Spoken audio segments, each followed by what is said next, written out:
Hey friends, so I have had a just grueling 24 hours. I had a really big expectation that I felt was required to happen for things to be okay. I was really requiring certain people to do certain things in order for me to be okay. And they didn't do them, which is not actually a big surprise, right? And I went into such distress, and I really I had one of those experiences where you go back to some old behavior and you're like, oh wow, yeah, that no longer serves me. So in a way, it's really good because I got to see that yeah, I'm really done with requiring people, places, and things to do what I want them to do. I'm having like a back to the basics of 12-step recovery moment, like living life on life's terms. I think that the more that I have tried to learn about universal laws like the mirror principle and law of attraction, Neville Goddard, all this stuff, I've gotten off track thinking that my mindset can control all variables. My mindset can control my mindset. But if I require my mindset to control all variables and outcomes, then I'm going to be,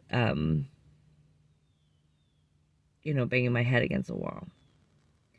The idea of the serenity prayer is God grant me the serenity to accept the things I cannot change, which is people, places, and things.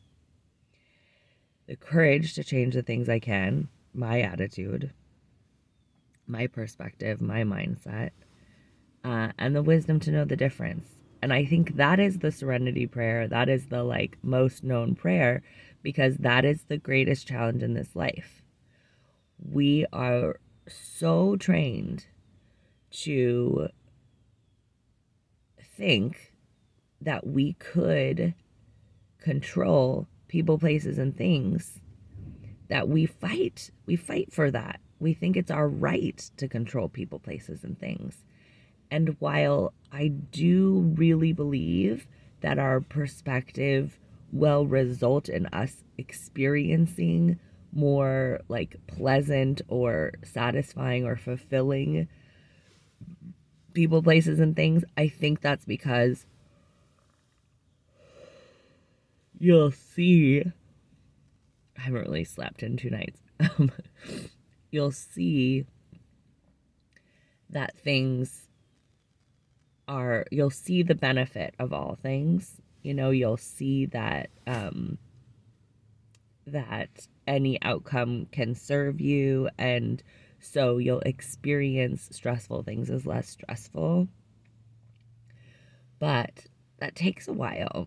It takes just a commitment, and that's why I think that prayer, the serenity prayer, is so valuable, because it's like, oh right, I I do not have, I can accept that I do not have control over people, places, and things.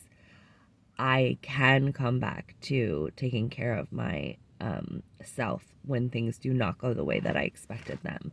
And I think that's the difference. It's not that things go bad or wrong, it's that things don't go the way I expected them. So there were several different components of people that um, failed me in the past 48 hours. And I realized that that is a perspective. What actually happened is things didn't go according to the way I expected them to. And the more I can come back to, okay, there is something else happening on this planet. It's not just me. And there is some other higher power. There's some other plan that I don't understand. And I can move forward with plans as best I can, and I can decide that whatever the outcome, I will take really good care of myself when it's not the outcome that I want, instead of fighting against it or deciding that it's a bad outcome. Easier said than done. I did not have the strength or the courage to be able to face this past 48 hours that way. I just had to freak out. And it was super uncomfortable and super wore me out and wore out the people around me. And I really see that that was the culmination of a lot of things, and that was the best that I can do. So I'm going to have a lot of grace for myself, but maybe I needed that to come a little back from this whole, um, you know, all this what you think about you bring about, and come a little bit back into some more recovery perspective of easy does it, one day at a time, the serenity prayer, um, turning it over to my higher power, um, and allowing for things to not go the way that I think they should go, not be the higher power for the whole planet. I love you all so much, and I hope that this short 4-minute teaching gives you some support and encouragement like it did me. I listened to it maybe 10 times this morning, and I'm going to keep listening to it until it sinks in. Love you.